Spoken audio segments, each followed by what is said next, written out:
I'm Haley Robinson, and you're listening to Radio Kapwa on CKUT 90.3 FM, where all Filipinos are Filipino enough.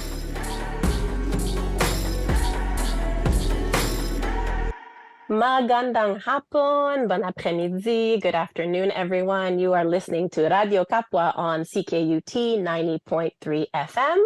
This is Fran Stoner here, welcoming you, and as usual, joined by my co-host, Desiree Ruiz, Veronica Bertiz, and we have Fenny making sure we sound smooth, and big shout out to Laura and Justin, who are always in the background, making sure we sound good. So today I'm super excited to introduce you to our guest, Haley Robinson, who is a Cree-Filipinx Two-Spirit actor residing in so-called Ottawa. They use their voice to bring representation for queer, mixed beings, and to bring Indigenous issues to light. And they are also an official ambassador for Sexfluent, an online sexual health, mental health organization through CANFAR, and they help educate youth and break the stigma around the topic of HIV, harm reduction, and so much more. So welcome, Haley, and please, if there's something we missed, please introduce yourself to our listeners. Hi, everyone. Thank you so much for letting me be on here. I'm so excited to meet you all. But basically that's the whole rundown of who I am. I am also an inspiring actor. So I've been in a couple commercials, but nothing big yet so far. Yes, and we're definitely going to use this episode to just promote you, right?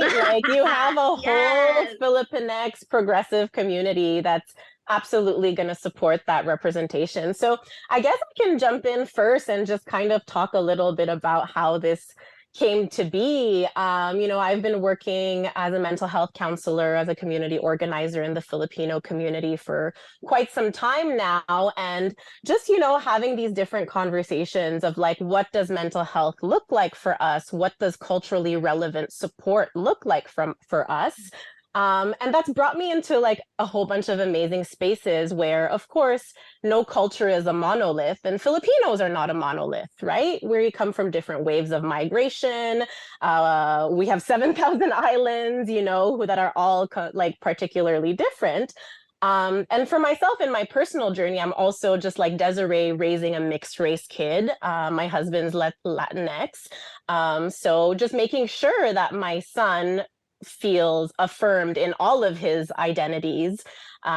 So one thing that came about for me is there's a big Filipino community in Winnipeg, and we've kind of been building with a few of the folks over there.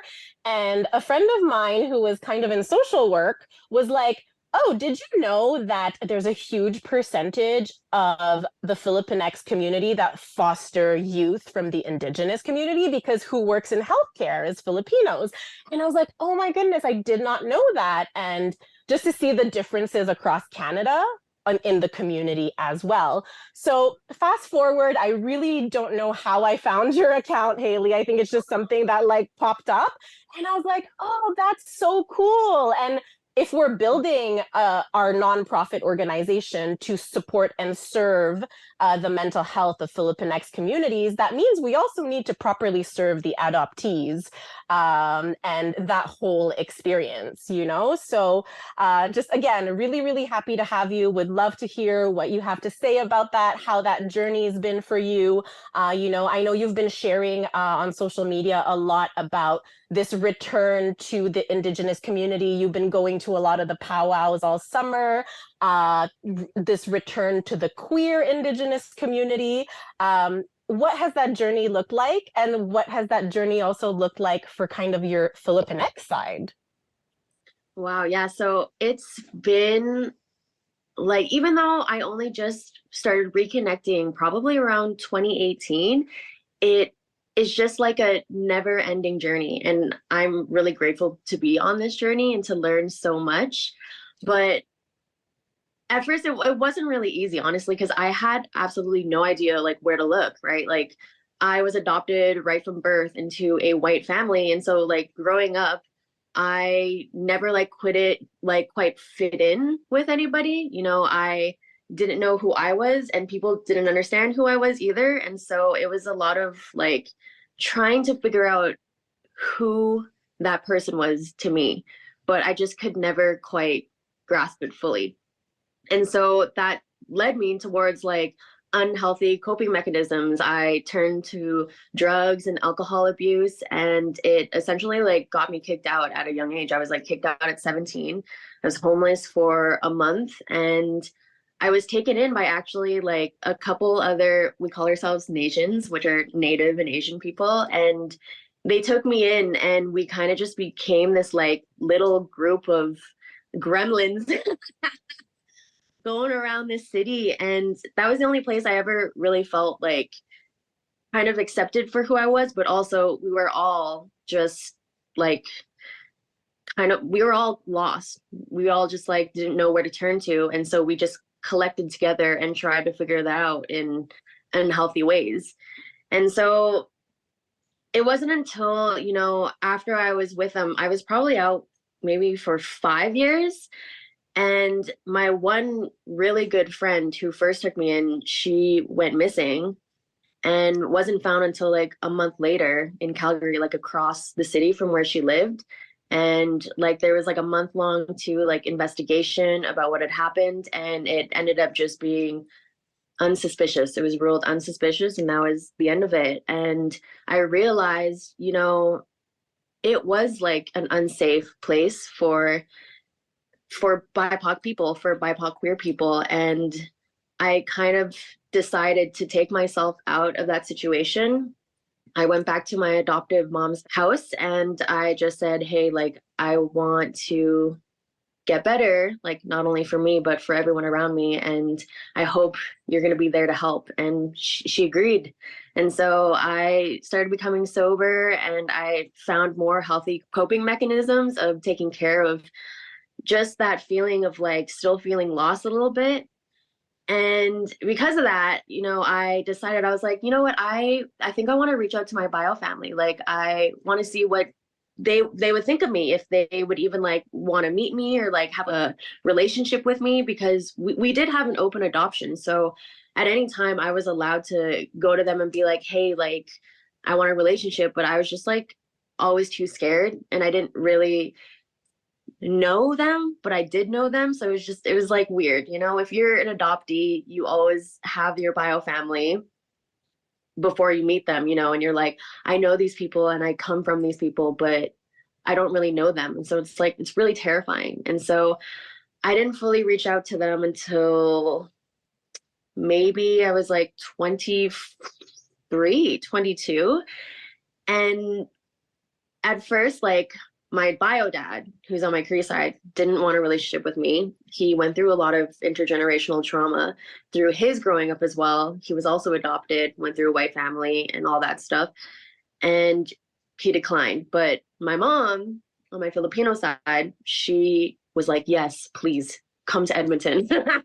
Like right away was already like, please, I want to know everything about you. I want you to learn everything about us. Like it was so lovely.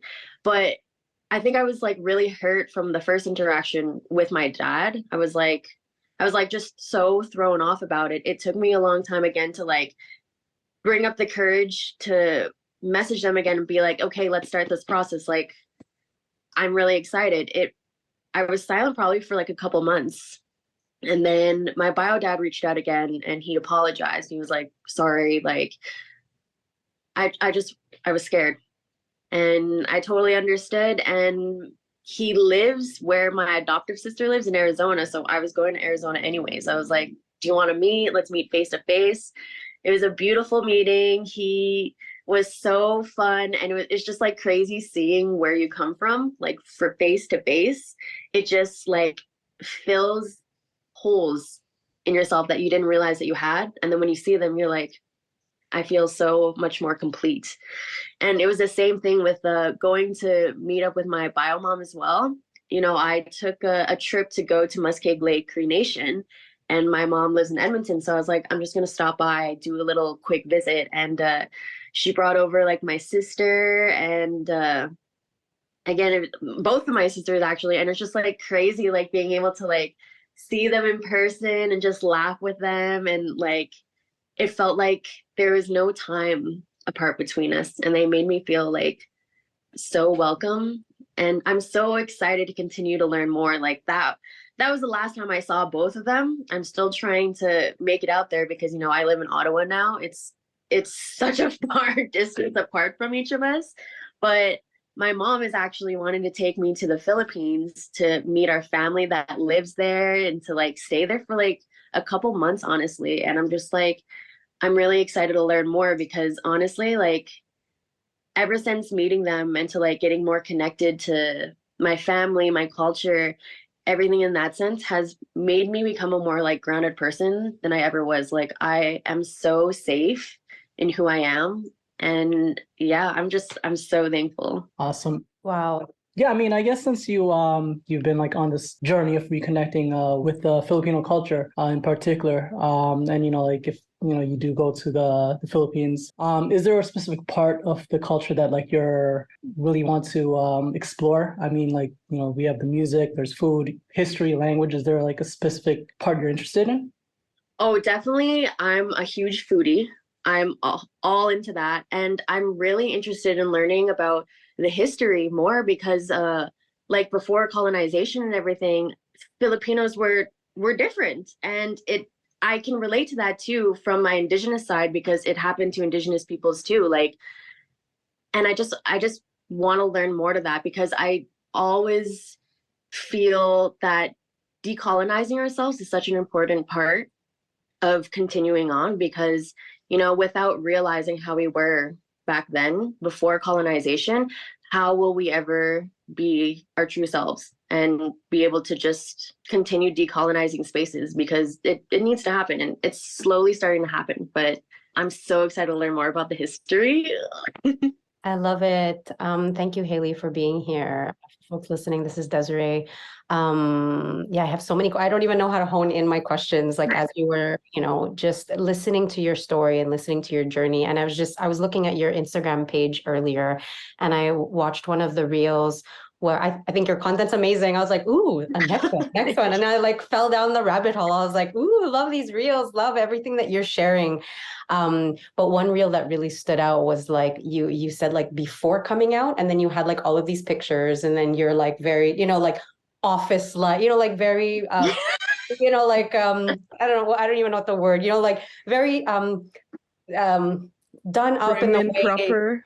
Proper. Yeah. Thank I know you. what you Very say. proper, very proper, you know, like hair is nice and, you know, a certain way. And then you're like, and then like a few slides down, you're like, and then after coming out, and then it was just this authenticity and uniqueness and, you know, like essentially being you, like what the spirit has been trying to come out, but like pre-coming out again based on those pictures, it was like fitting into a box or the normacy of life and like what you should look like according to society, right? So it was just really, really beautiful to think of that reel as I was listening to you share your story.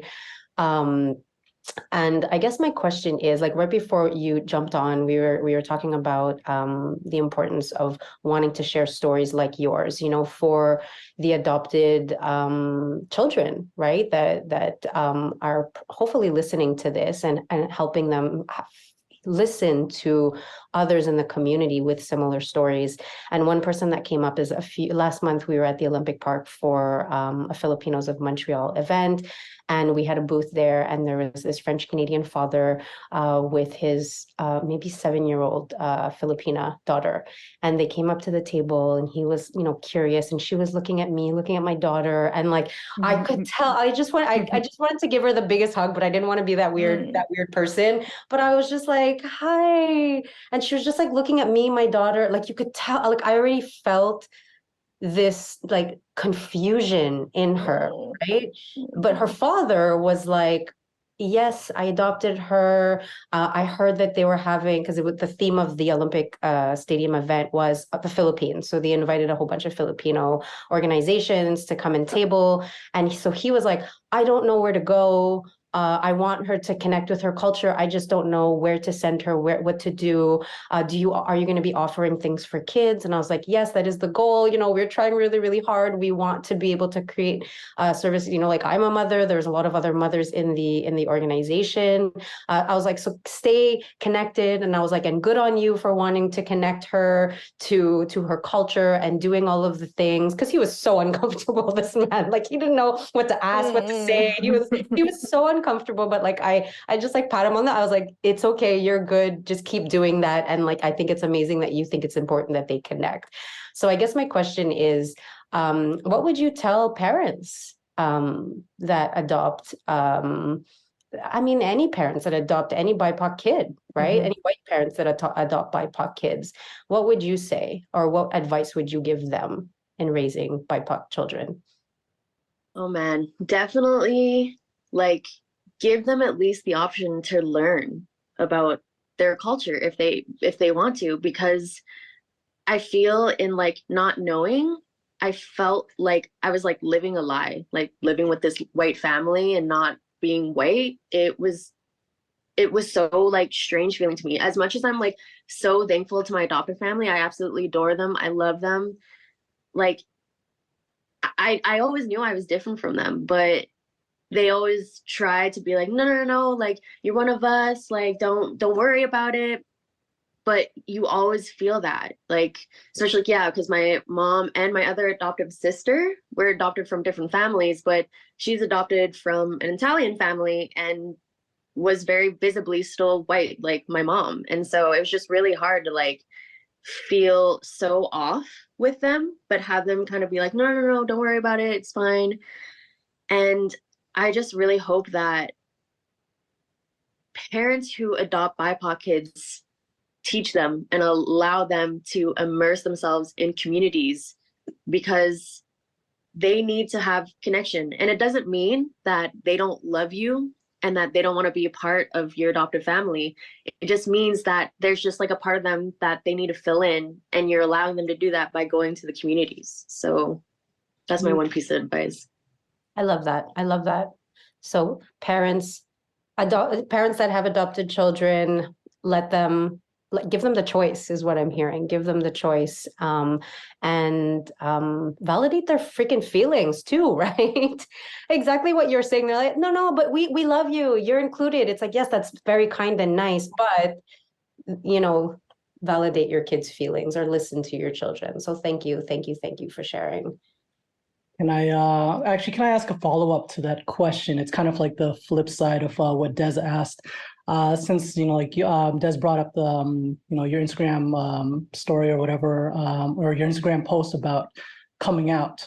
You will find in general with the Filipino culture, like Filipino families, they're very hush hush when it comes to talking about sexual issues. There's a lot of toxicity, shaming, also because a lot of us come from very Catholic backgrounds. So for Filipinx youth who want to come out, or even just have a hard time talking about sexual issues with their parents, their families, like what kind of advice can you give them? My advice for them is to find chosen family. It doesn't always have to be your blood family. Chosen family will love you and support you no matter what, and be able to help build you up when you are ready to be able to come out to your blood family. And if they don't accept you, then you always have that chosen family who are always going to take you back in. That was probably one of my biggest support systems, because it wasn't like my adopted mom wasn't supportive or anything either, but sometimes the older generations don't really understand, and so they always do the, you don't got to tell him that you're bisexual, he doesn't need to know that. And I'm like, but why? Like that's who I am. Like, why should I not like tell my own grandpa that I'm bisexual? And they're like, oh, because they just don't understand. But do you really want to be around people who don't understand you, or to constantly have to hide who you are just to please other people?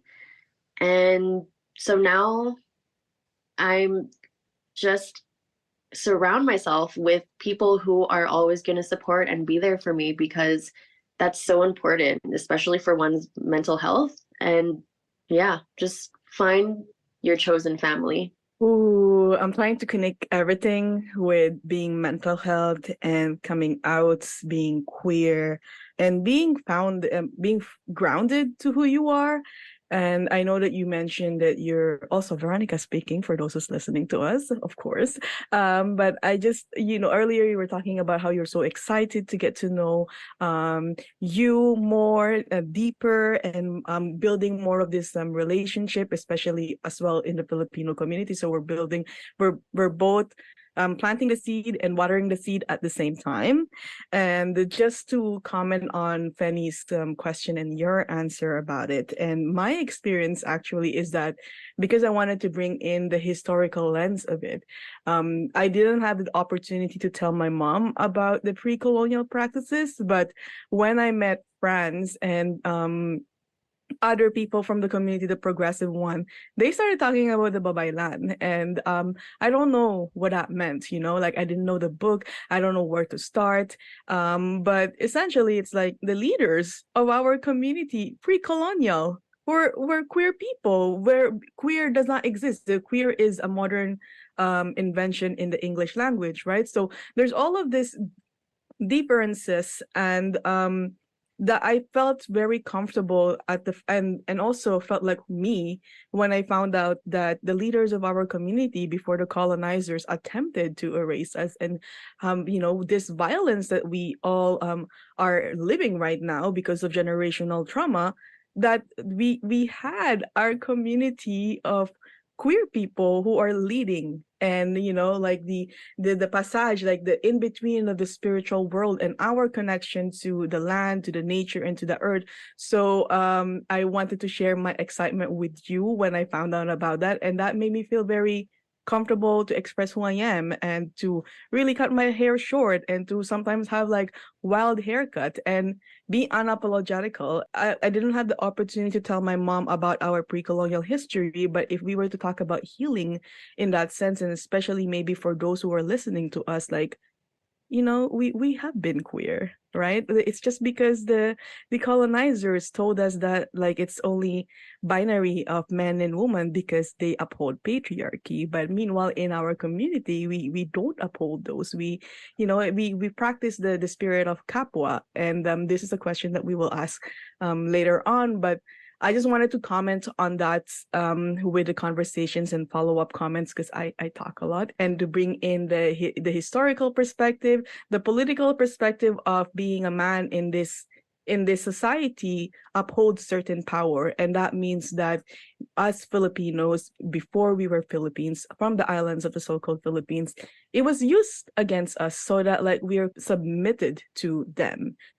2018, like I was still refusing to tell myself that I'm Filipino. I still have not put that I speak Tagalog in my CV during those times. But in what ways you were told that you weren't Filipino enough?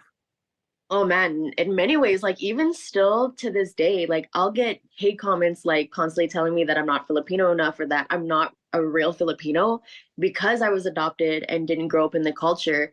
Also, I get judged by the way that I look too, because I don't look stereotypically Filipino. And I'm like, what does that even mean? Like you can't put like a pinpoint on how people look exactly. Like we're all different people. We all like, again, it comes back to that conversation of we're not a Monolith. I can't say this. A monolith. Yes, people always try to put us in this like pocket of like how we need to be and how we should look like. And if we don't go within that pocket, people are like, that can't make you real. Like you're fake. You're trying to be something you're not. But which is even more harmful, because then when people hear that, it makes them want to reach out to communities like less. They're like, oh, like I feel like I'm not welcome because I don't look a certain way, because I don't act a certain way, because I don't talk a certain way. So I should just stay in my own little bubble. And that's so harmful. But like, and growing up too, people would look at me and they would always tell me, they're like, oh, you're not Filipino. Like, no, you're not native. Like, because also I didn't have a connection with my bio family at that time too. They're like, you have no connection. That means you're you're not connected. And let's address that a bit, because I mean, I mentioned this in our previous episodes, but more and more Filipinos or people with origins in the Philippines coming more like being more represented internationally, particularly in sports, because I'm also like, I follow certain sports internationally, and that's one of the things that's the hate that these players have experienced was that, well, they don't look like me, but open Forbes Philippines, and who are the billionaires and the millionaires? They don't look like me, and yet they're Filipino for you, right?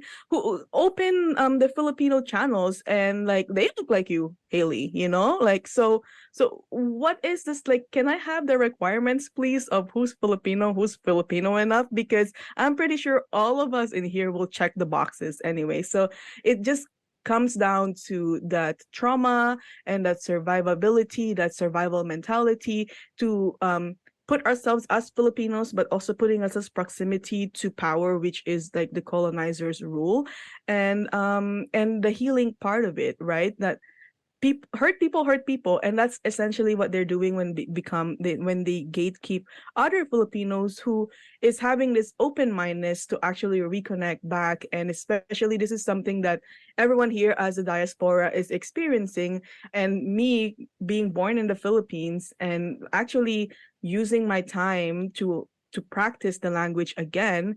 So what do you tell me then? If I were to speak the language more fluently than you, by the way, because the Konyo, the Manila people only speak Tagalog English. Like they can't even speak quote unquote proper Tagalog, because it's just like how here in Montreal, where a lot of people speak French, but there's like English happening. Like it's exactly the same thing, but the language, just one part of it, the language is practiced by people, right? And people evolve a lot of times. So it's important for us to recognize that, but how do we act on it and also point out the harm that people are causing, when essentially we just want to heal and want to go back to who we are, to feel more grounded to our identity. Yeah, I just wanted to make one comment about like what you were saying, because I think one thing, like in order to heal, it's important to name, right? That's what I do in my therapeutic space when I work with folks. It's like we can't address the issue if we're not actually naming it and like putting it in front of us, right? And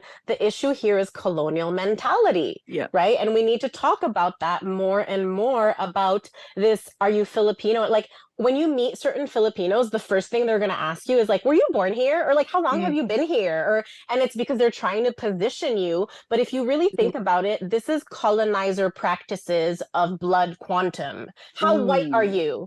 How white are you? Because the whiter you are, the more I'm going to accept you. And that's what folks don't realize. They're just like, oh no, it's just like, I want to get to know you. And I'm like, no, you're trying to put me in this colonizer box when we contain multitudes, we contain universes, we're super magical creatures that can't be put into boxes. So I just wanted to name, like, that's colonial mentality. And I guess a perfect way to kind of start wrapping up this conversation is we ask all of our guests, what does Kapwa mean to you? Because, these colonizer languages are so simple that there's no one way to explain Kapwa. And in your exploration of Kapwa, Haley, what came up for you?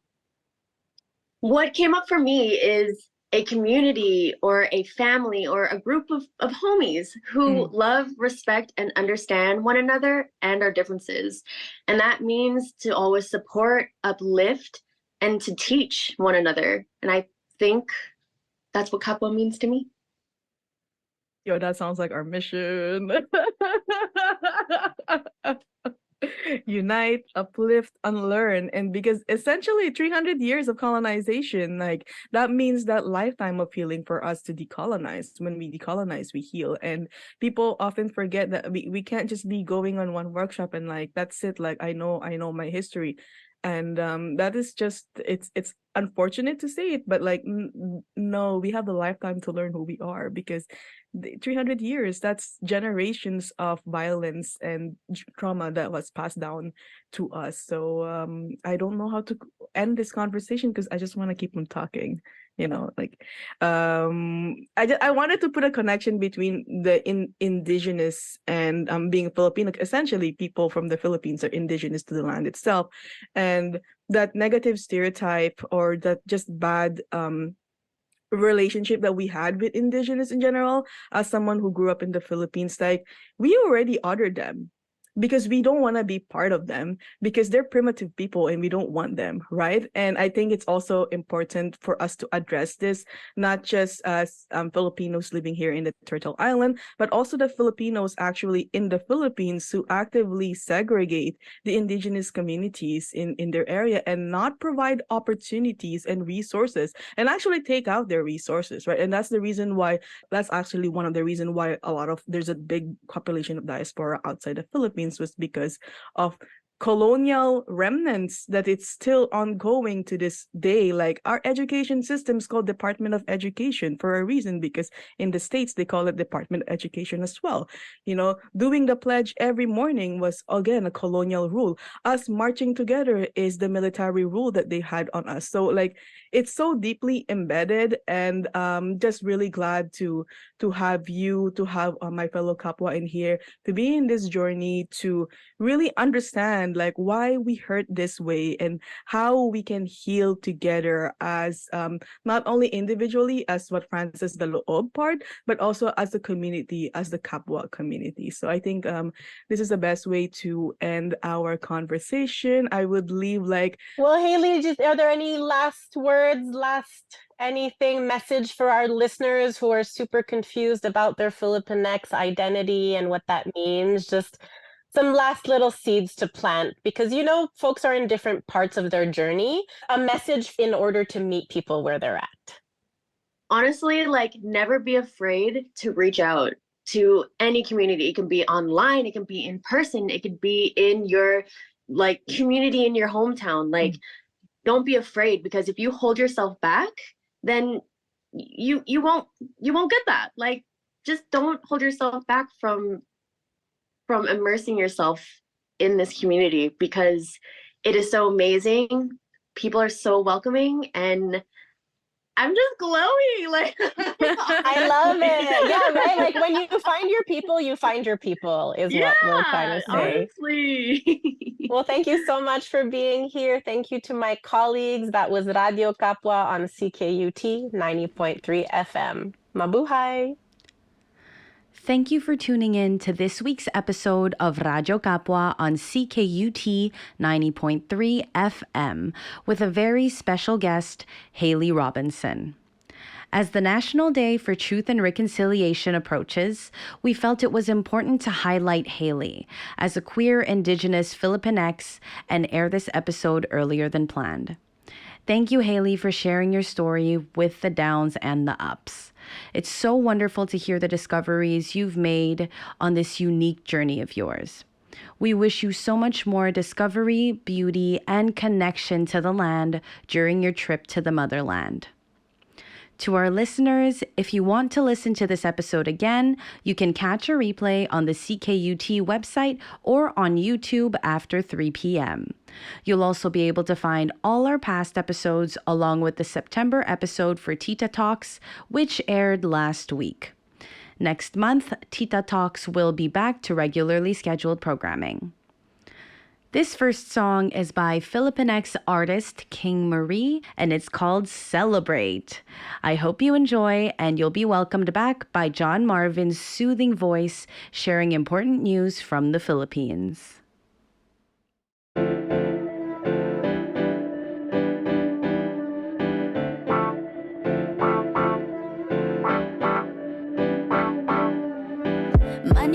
Money talk, I prefer that type of communication. I know what I want, I'm a grown-ass woman and I get it on my own. Only keep real ones with me, link up when you're in my city. And we only pour a penny, I'ma make a toast cause we all stay winning. Sunshine and it's a perfect day to get paid. Can't sleep, there's always money to make. Got a fifth, got a O. Let's celebrate, yeah. Sunshine and it's a perfect day to get paid. Can't sleep, there's always money to make.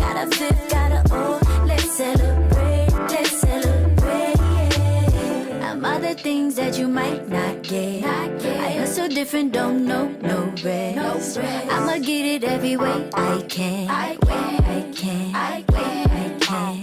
I'm other things that you might not get. I hustle different, don't know no rest. I'ma get it every way I can.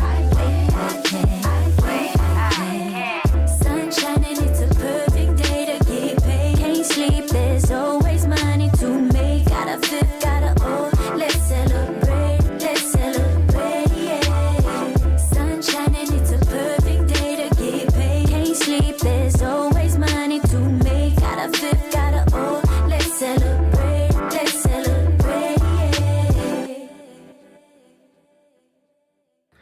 Magandang hapon sa inyong lahat. Good afternoon everyone. My name is Marvin Reyes.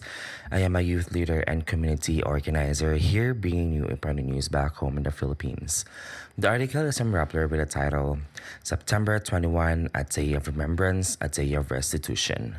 Never again, never again, never again to martial law. This was the recurring chant of progressive organizations that gathered at Liwansag Bonifacio in Ermita, Manila for the 51st anniversary of the declaration of martial law on Thursday, September 21. But the day was more than just a time of remembering, the organizers of the program said. Now that another Marcos is in power, September 21 has become a day of demanding reparations from the Marcoses. Tayo ay hindi nakakalimot, said Melchani Telendo, one of the hosts of the program. Tayo ay naniningil.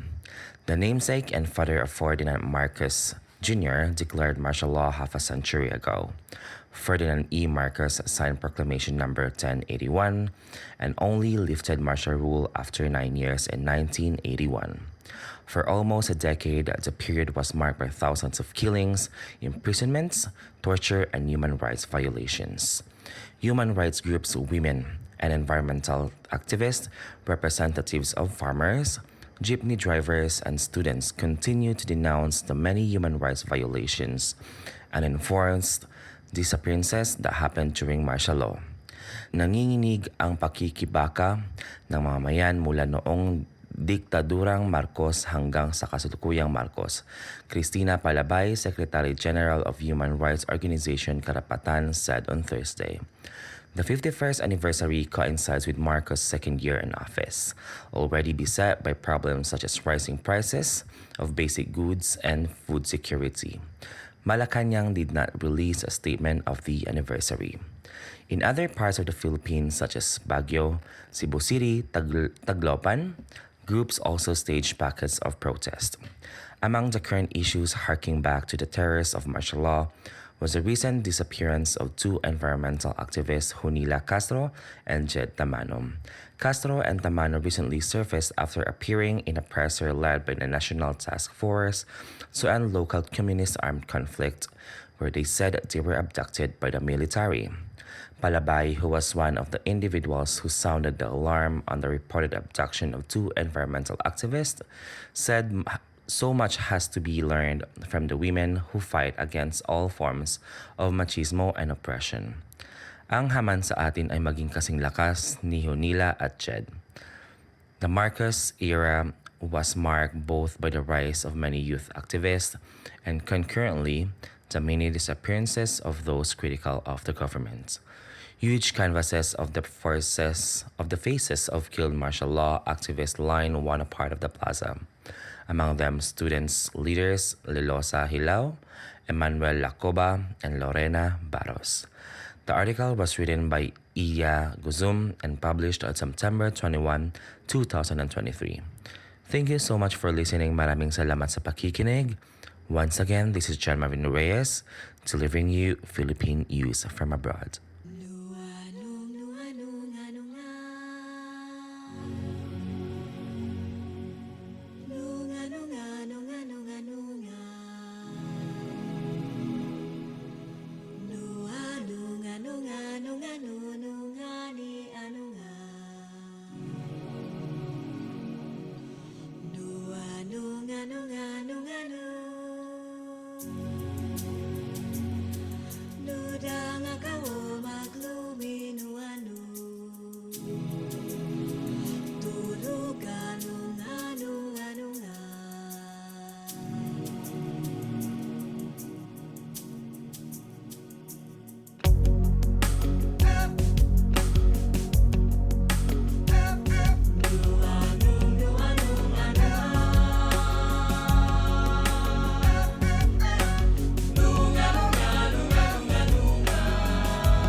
Karaniwan ang problema, pagkain, damit at tirahan. Di ko kabisado yang siyensya, ako'y nalilito sa maraming salita. Alam ko lang na itong planeta'y walang kapalit at dapat ingatan. Kapag nasira, sino ang kawawa? Karaniwang tao, saan ka tatakbo? Kapag nawasak, iisang mundo. Karaniwang tao, anong magagawa upang bantayan ang kalikasan?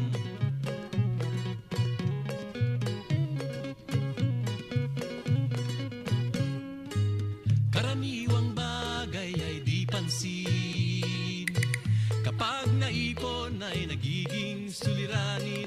Konting basura ngayon'y bundok, kotseng sira ay umuusok. Sabong panlabay pumapatay sa ilog.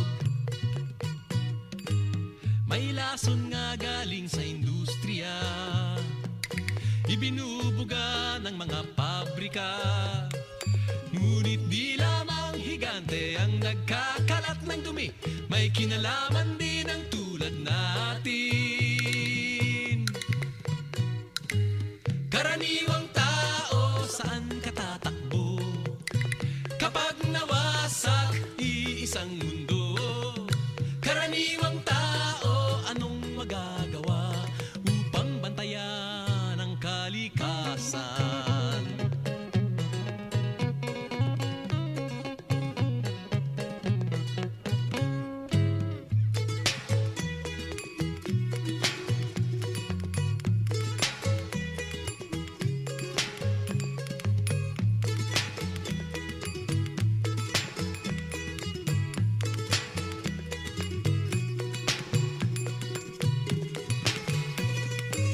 Karaniwang tao, saan ka tatakbo? Kapag nawasak, iisang mundo. Karaniwang tao, anong magagawa upang bantayan ang kalikasan? Karaniwang tao, karaniwang tao, karaniwang tao, karaniwang tao, karaniwang tao, saan ka tatakbo? Kapag nawasak, iisang mundo. Karaniwang tao, anong magagawa upang bantayan ang kalikasan? Karaniwang tao,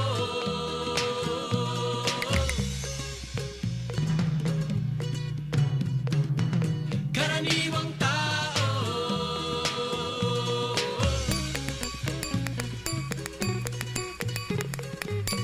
karaniwang tao,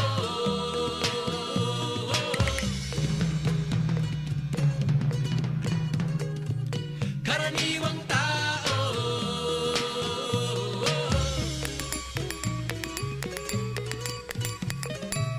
karaniwang tao,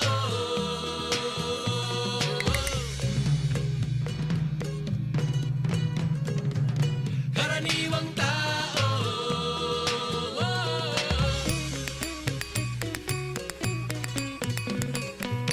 karaniwang tao,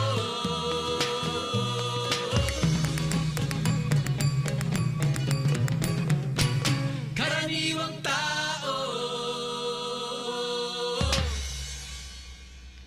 You just listened to Karaniwang Tao by Joey Ayala, and the one right before that was called Anungan by Grace Nono. This last song of the episode is called Sangalan ng Pag-ibig by December Avenue, and I'll be right back with this week's community announcements.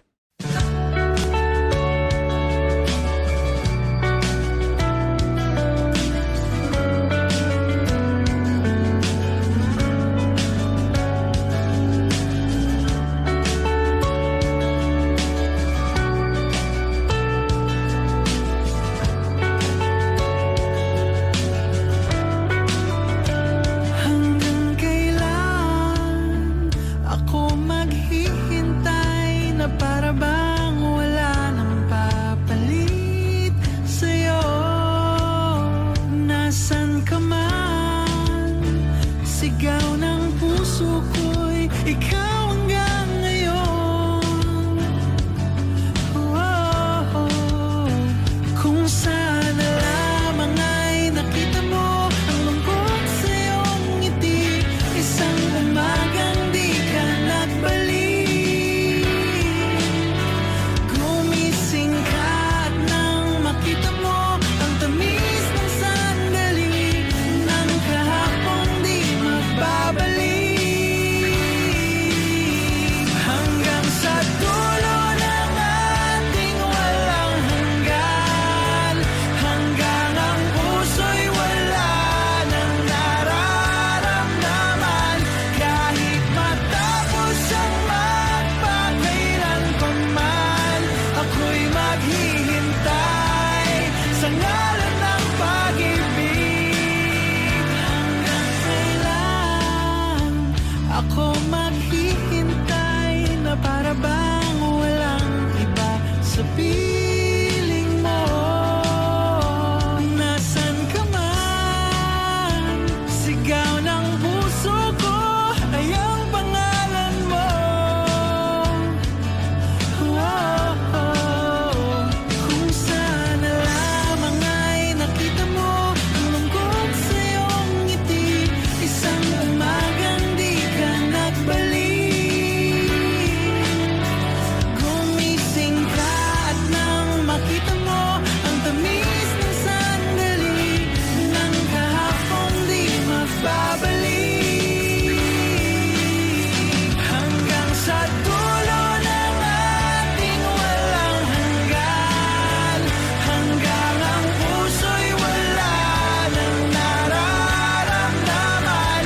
Kahit matapos ang magpakailan pa man, ako'y maghihintay sa ngalan ng pag-ibig. Hanggang kailan pa ba magtitiis na lunod na sa kaisip? Huling kapiling kay sa aking panaginip. Ikaw wala noon, ikaw hanggang ngayon. Hanggang sa dulo ng ating walang hanggan, hanggang ang puso'y wala nang maramdaman. Hanggang sa dulo ng ating walang hanggan, hanggang ang puso'y wala nang nararamdaman. Kahit matapos ang magpakailan pa man, ako'y maghihintay sa ngalan ng pag-ibig. Hanggang sa dulo ng ating walang hanggan, hanggang ang puso'y wala nang nararamdaman. Kahit matapos ang magpakailan pa man, ako'y maghihintay sa ngalan ng pag-ibig mo.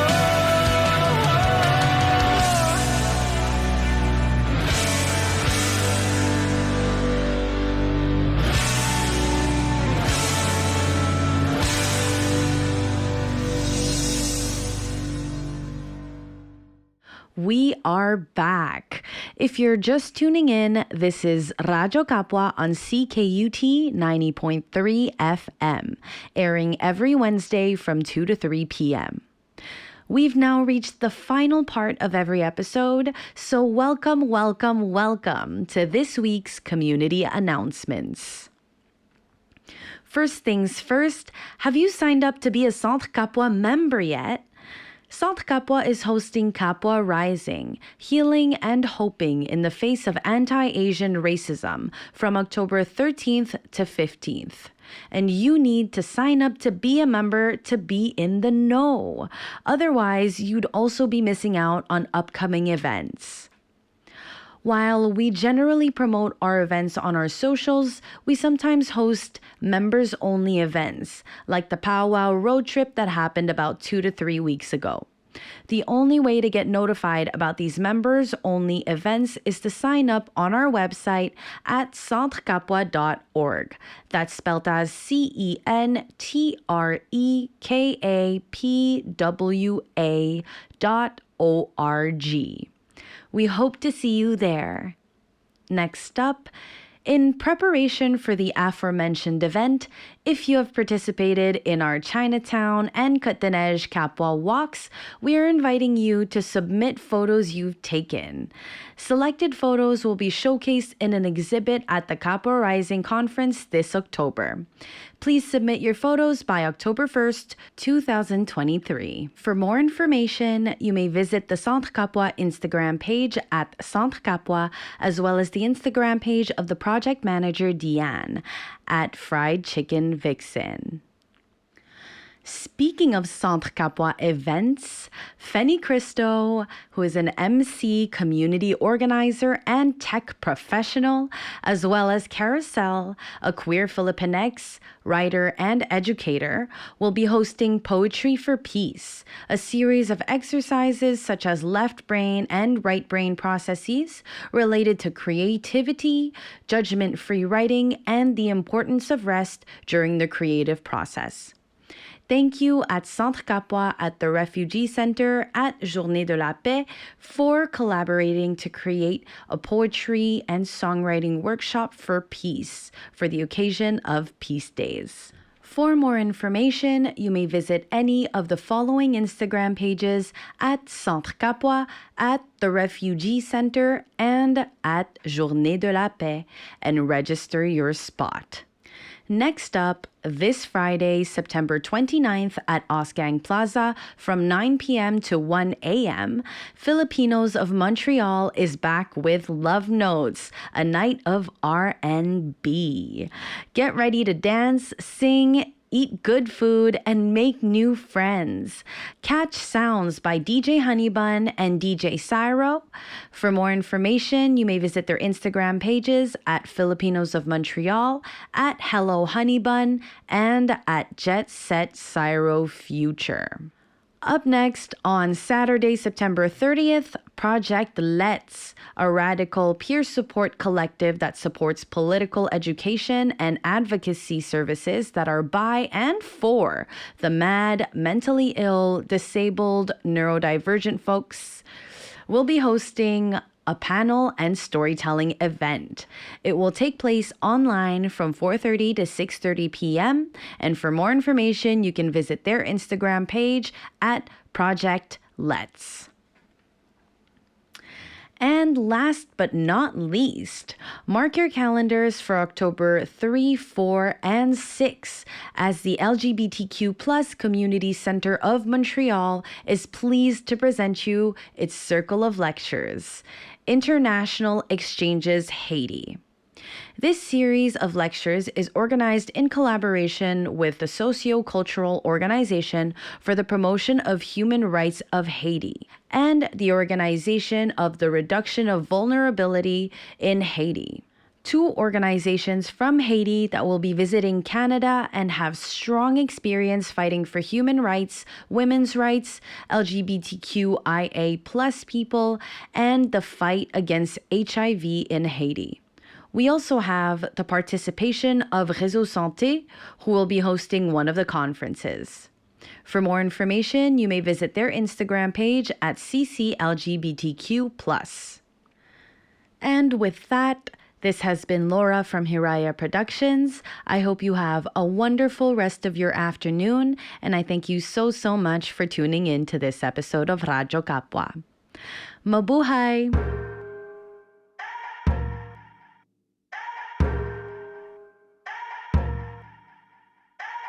Liberation for one is liberation for us all. Tuloy ang laban.